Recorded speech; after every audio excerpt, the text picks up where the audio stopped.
Halo semuanya, perkenalkan nama saya Niputukar Ika Paramita.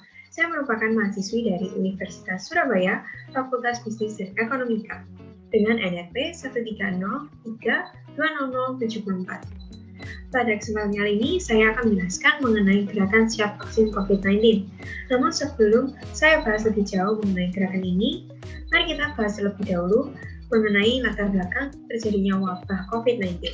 COVID-19 atau juga disebut SARS-CoV-2 diduga berasal dari pasar hewan Wuhan di Tiongkok.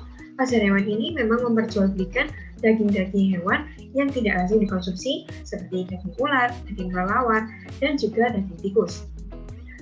COVID-19 sendiri diduga dibawa oleh kelelawar dan hewan-hewan lainnya tersebut yang lalu dimakan manusia hingga terjadi penularan.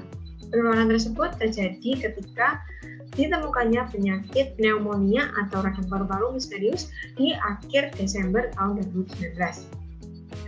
Coronavirus sendiri bukanlah hal baru dalam dunia kesehatan hewan.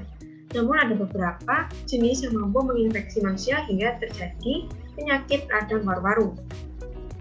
COVID-19 yang ditemukan pada akhir tahun 2019 ini berkembang sangat cepat hingga mengakibatkan infeksi lebih parah dan juga gagal organ.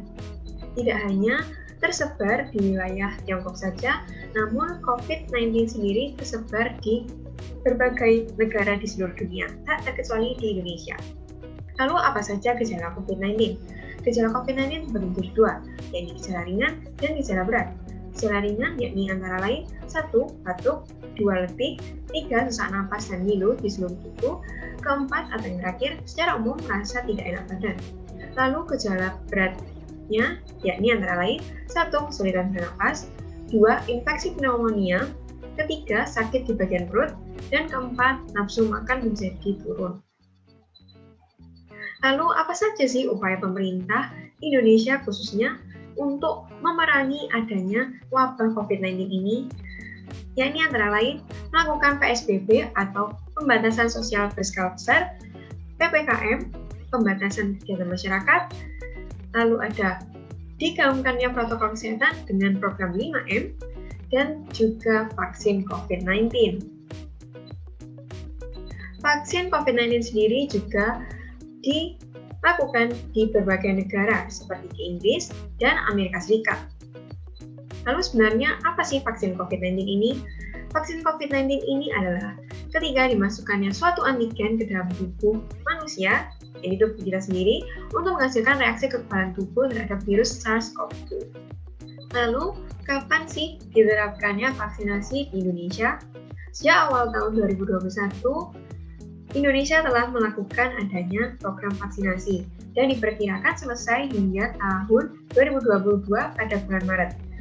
Menurut penuturan Siti Nadia Tarmizi sebagai juru bicara vaksin COVID-19 dari Kementerian Kesehatan, beliau mengatakan bahwa Indonesia membutuhkan waktu sekitar 15 bulan untuk menuntaskan program vaksinasi COVID-19 ini di seluruh provinsi di Indonesia, yakni ada 34 provinsi, dengan populasi 181,5 juta orang.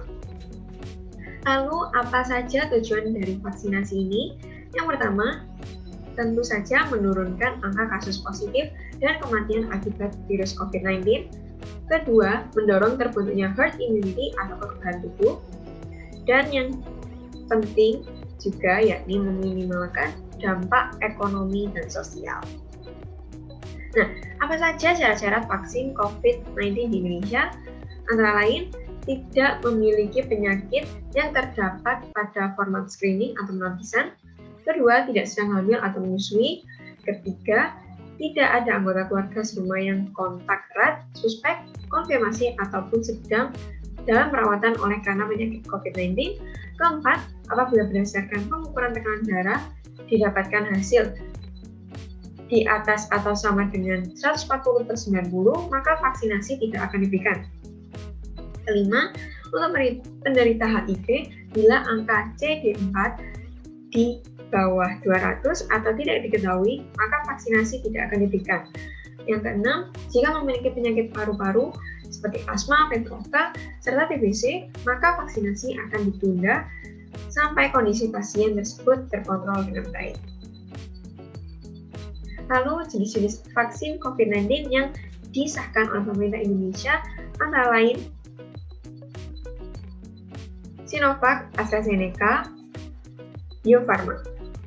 Dari ketiga vaksin tersebut, salah satunya yakni AstraZeneca telah mendapatkan sertifikasi EUL atau Emergency Use List dari WHO.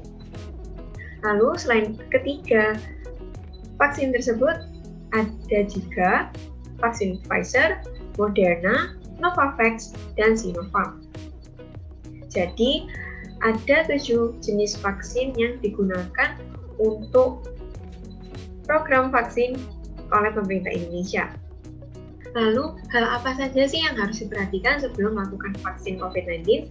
Yakni antara lain yang pertama, cari tahu dulu soal vaksin COVID-19. Penting bagi diri kita masing-masing untuk memahami dan membekali diri kita masing-masing dengan adanya pengetahuan vaksin COVID-19 ini, yakni dengan mencari tahu apa manfaatnya, efek sampingnya, serta bagaimana prosedur pemberiannya. Lalu yang kedua, lakukan vaksinasi saat tubuh fit. Disarankan tubuh tidak dalam kondisi demam, batuk, ataupun pilek.